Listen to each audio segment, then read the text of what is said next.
Halo sahabat liputan6.com, video headline kembali hadir di edisi 20 September 2022 bersama saya Teddy Trisetyo Berti, yang kali ini akan membahas soal WHO yang menyebut pandemi COVID-19 akan segera berakhir. Simak penjelasan berikut ini. Setelah lebih dari 2 tahun pandemi COVID-19 hadir di muka bumi, kini sudah ada secerca harapan bahwa masyarakat dunia bisa terlepas dari belenggu virus tersebut. Pekan lalu, Direktur Jenderal Organisasi Kesehatan Dunia atau WHO, Tedros Adhanom Ghebreyesus optimis akhir pandemi telah di depan mata. Ucapan Tedros itu didasari oleh data yang menunjukkan jumlah kematian akibat COVID-19 telah turun ke level terendah sejak Maret 2020. Meski demikian, Tedros mengingatkan agar dunia perlu meningkatkan upaya untuk merebut kesempatan ini. Tedros bahkan mengibaratkan respon terhadap pandemi tak ubahnya upaya pelari maraton mencapai garis finish. Menurut laporan terbaru epidemiologi WHO terkait COVID-19, jumlah kasus yang dilaporkan turun 28% menjadi 3,1 juta pada pekan yang berakhir pada 11 September lalu, menyusul penurunan 12% sepekan sebelumnya. Pada 11 September 2022, WHO mencatat lebih dari 605 juta kasus yang dikonfirmasi dan 6,4 juta lebih kematian telah dilaporkan secara global. Di tingkat regional, jumlah kasus COVID-19 mingguan yang baru dilaporkan menurun ke 6 wilayah WHO.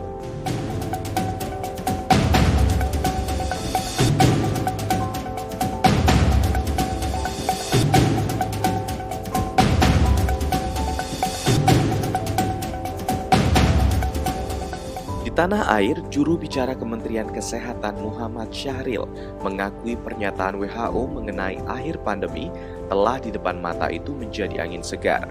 Namun, bagi catatan, pandemi COVID-19 belum berarti selesai.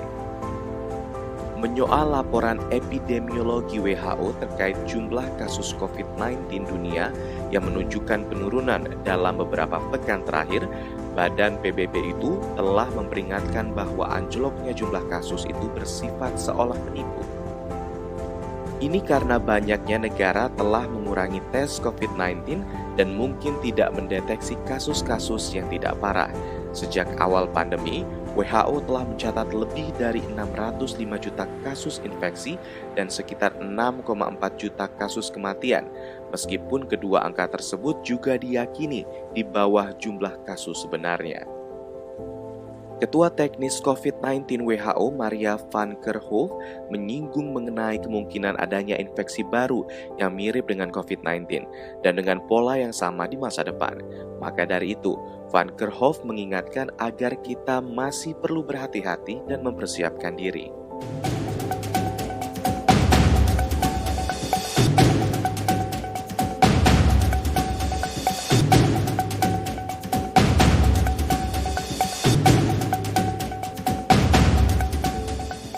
Ketua Satgas COVID-19 Pengurus Badan Besar Ikatan Dokter Indonesia atau PBID, Dr. Erlina Burhan mengatakan, Indonesia secara statistik menjadi salah satu negara yang dinilai baik dalam pengendalian pandemi.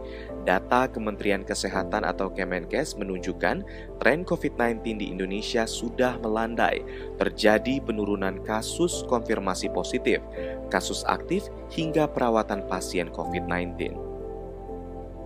Juru bicara Kementerian Kesehatan Muhammad Syahril mengatakan penurunan kasus COVID-19 nasional terlihat jelas dalam 3 bulan terakhir, yakni Juli, Agustus, dan September 2022. Walau begitu, tetap ada kenaikan kasus selepas Lebaran 2022 meski tidak terjadi ledakan seperti tahun sebelumnya.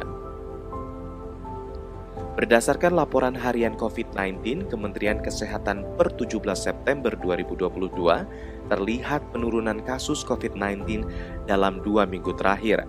Penurunan kasus terjadi di sejumlah aspek. Meski situasi COVID-19 nasional kian melandai, Syahril menekankan bahwa cakupan vaksinasi dosis 3 atau booster harus tetap dikejar.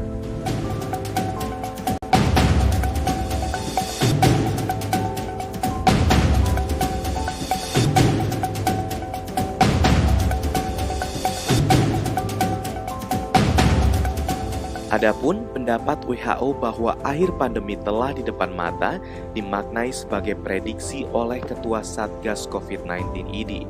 Menurut Erlina, ada sejumlah upaya yang harus dilakukan agar Indonesia bisa mencapai akhir pandemi. Tanda-tanda akan berakhirnya pandemi bisa dicermati lewat beberapa indikator. Salah satunya, menurutnya adalah angka kasus yang terus menurun di berbagai negara. Selain itu, angka kematian akibat COVID-19 di seluruh dunia juga perlu ditekan hingga angka terendah. Menurut Erlina, terpenting adalah masyarakat punya kekebalan yang cukup jika terinfeksi virus. Kekebalan itu didapat dari vaksinasi. Target menuju endemi, kata Erlina, diantaranya penularan yang menurun, angka kematian dan konfirmasi kasus rendah, serta cakupan vaksinasi tinggi. Erlina mengatakan, kasus di tanah air sudah turun drastis dibandingkan pada saat gelombang Delta pada Juli 2021. Kala itu, kematian tertinggi berkisar di angka 2.000 jiwa per hari.